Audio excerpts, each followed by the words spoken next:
Um, what I really want to try Sent to me by email from Steve. They knew that. It's a very sharp audience.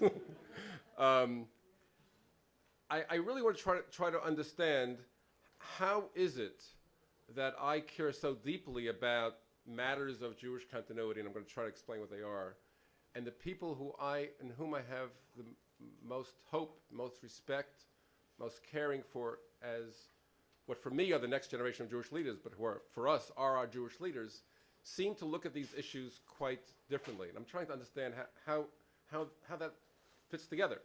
And I would define the question of Jewish continuity as revolving around three I's: Israel, in marriage, and institutions. And in each one of these areas of Israel, in marriage, and institutions, I and my generation have the proper balance between engagement and critical distance, between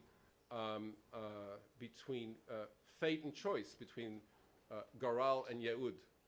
And the next generation seems to have shifted the balance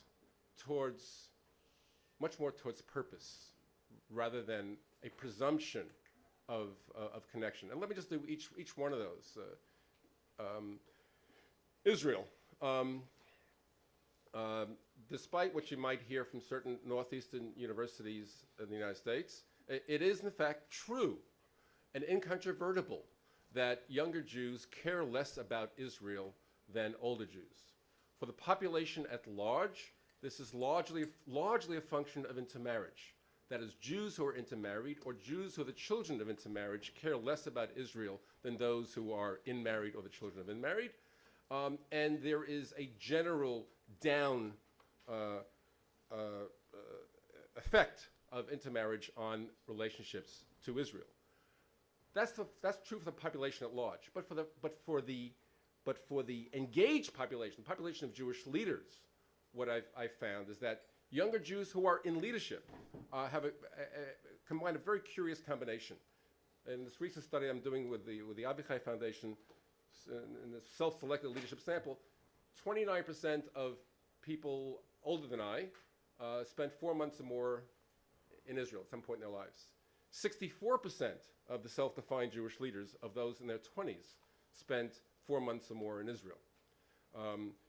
Israel has become a gateway for leadership in American Jewry. At the same time, younger people are less likely to call themselves engaged with Israel and less likely to call themselves pro-Israel. The lines go straight down. The other interesting finding is that older people find it easier to say they're pro-Israel than engaged with Israel. Younger people find it easier, if they say anything positively, easier to say I'm engaged with Israel, harder to say I'm pro-Israel. Ari Kelman taught me I can't use the word pro-Israel. Hold that. In marriage, I learned, I teach, that in marriage is an inherent Jewish value. It's not an instrument of something else. Charles Liebman, my teacher, once corrected me when I went over the line. I came back. For younger people today, in marriage is seen as an instrument. If I'm in married, I can share my Jewish life with somebody else. If not, perhaps I can make. I will hope to make a Jewish future. Let's talk about in marriage for a second. It is the case that among people my age, for every 100 Orthodox Jews, we have about 192 Orthodox grandchildren. For people my age who are non-Orthodox, that's me, for every 100 of us, we have 55 Jewish grandchildren. 8% of people my age are Orthodox, 23% of Jewish babies are Orthodox right now.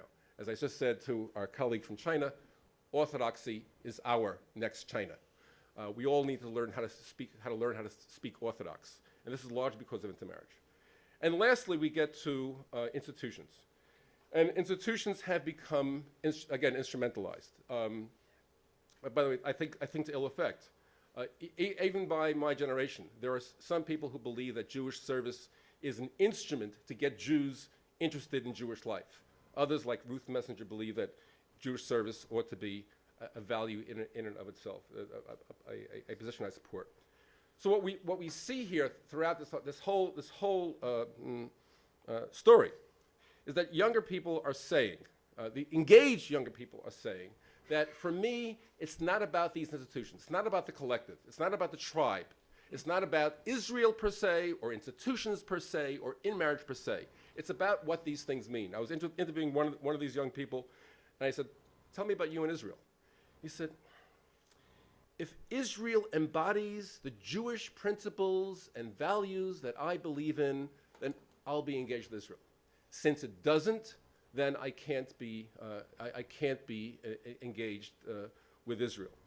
And you see the same lens, the lens of purpose, put onto each one of these elements of collectivity.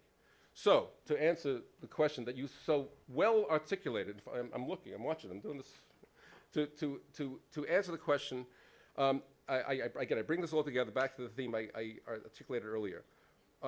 For my generation, for the engaged people, frankly, the leadership of my generation, we see these elements of Jewish collectivity, and within that, the matter of Jewish continuity as an end in itself, as the tissue, the infrastructure, but a value in and of itself. That, of course, is tied to Jewish purpose.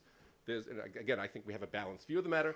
And the next generation says, wait a second, we have a tentative relationship. We have a conditional relationship with continuity, with institutions, with Israel, with in-marriage. All of those are instruments to higher Jewish purpose, and we're certainly committed to higher Jewish purpose. And that is the conundrum that we all have to deal with.